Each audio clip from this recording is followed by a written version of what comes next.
Shubhodaya. Good morning all. So last week we covered on 5-layered personality, and in the scriptures when it talks about the inert material, it talks about the presiding deity in that one. For example, when it talks about Ganga river, it is talking about, it's not the inert river, it is talking about the presiding deity in that one, in that river. When it is talking about sun, that is, it's not a inert sun, it is a presiding deity in the sun. It's, in the scriptures, many places it comes. The fire talked, water talked. Water means it's not the inert, it's the presiding deity in that one is speaking. It's in the 5 sheets I mentioned last week. It's Annamaya Kosha, Pranamaya Kosha, Manomaya Kosha, Vijnanamaya Kosha and Anandamaya Kosha. These layers, it's not inert layer, there is a presiding deity in each layer. Annamaya Kosha, they say the presiding deity in the Annamaya Kosha is Shiva. Shiva, that it's called as, Shiva is called as Sharira Purusha. Sharira Purusha, if the Shiva leaves the body, it's called as Shava. That is called as Sharira Purusha. Shiva is called as Sharira Purusha. He is the presiding deity in the Annamaya Kosha. Pranamaya Kosha, it's Shesha. Shesha is the 1,000-headed serpent.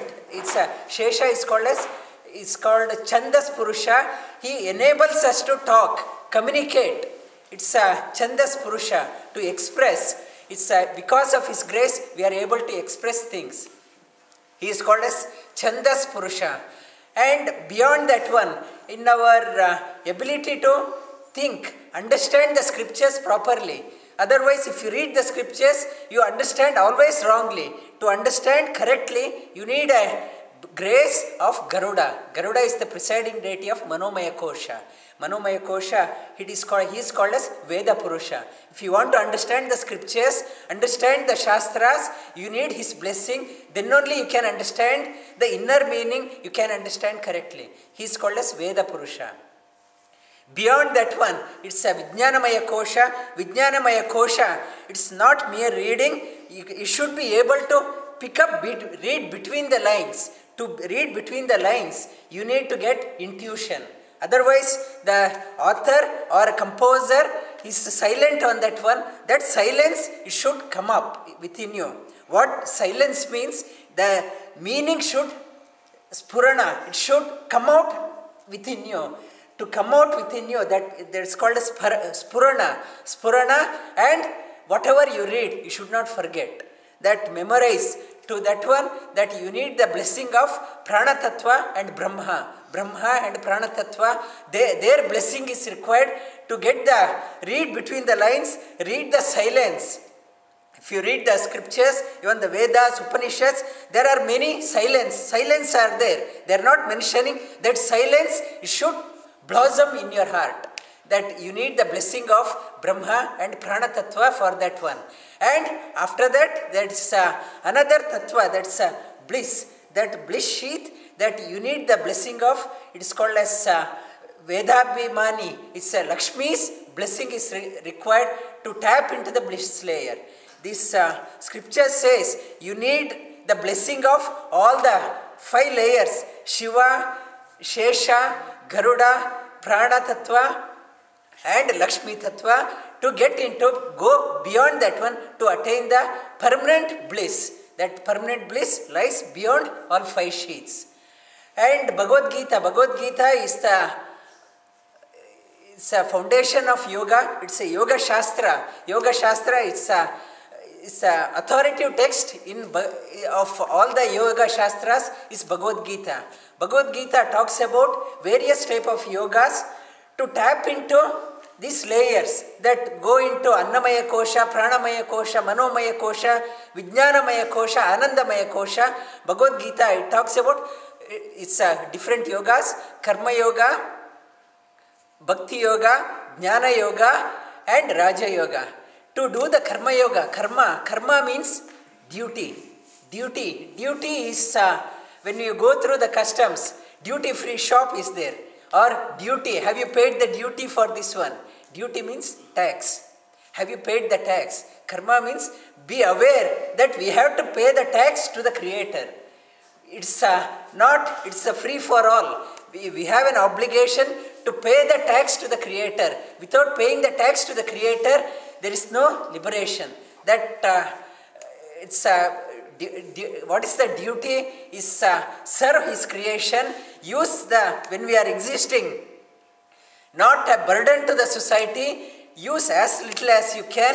Give as much as back to the society. That is the duty to the Creator. Not go to the temple and worship for 5 minutes and come out. It is not the duty. That duty is to serve His creation. Not 5 minutes routine. You go there and my work for the week is done. Not that one. It's a continuous one. Karma means duty. Remember that we have to pay the duty. That is called as Karma Yoga.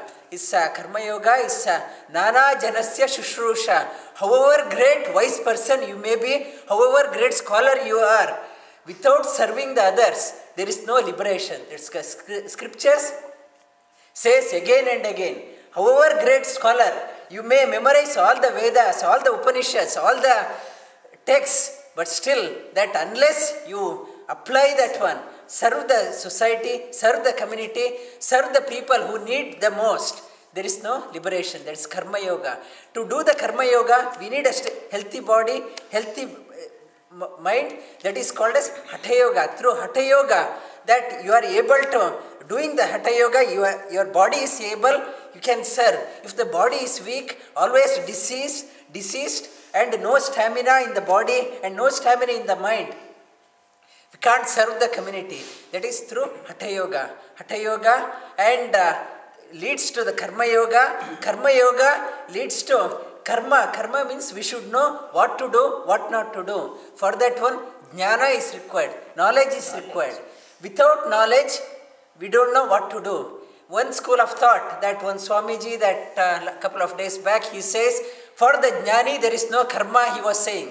That for a liberated person, it's a realized person, there is no Karma. But Scripture says that Karma, if you want to do the Karma is only for the Jnanis. Ajnanis don't know what to do. That only realized person can do the Karma. To do the Karma, you should know what to do.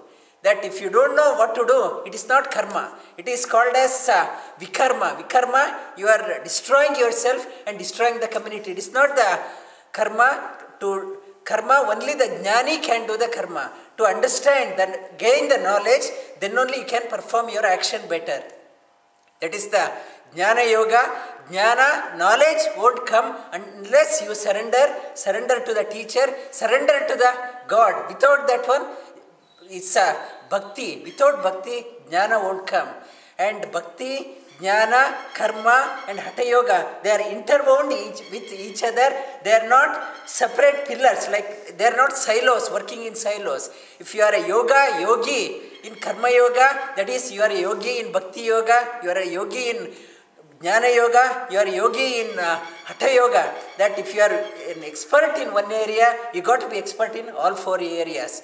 This it says that when these 4 matures, it opens up to the next yoga, that 4th yoga, it's called as Raja Yoga. The Kundalini Shakti, energy centers gets awakened. It leads to the 4th one, it is called as Raja Yoga. Energy centers, chakras, Kundalinis awaken itself. That Karma, Bhakti and Jnana, it culminates in the awakening of our inner dormant potentials. And it says, if you don't have the devotion, if you don't have the bhakti, that with karma and jnana, you can go into Annamaya Kosha, with Hatha Yoga also, Annamaya Kosha, Pranamaya Kosha and Manomaya Kosha, up to Manomaya Kosha you can go. Beyond that one, if you want to tap into the Vijnanamaya Kosha, Spurana and Smarana, you need a devotion. Without Bhakti, you can't go into the 4th stage.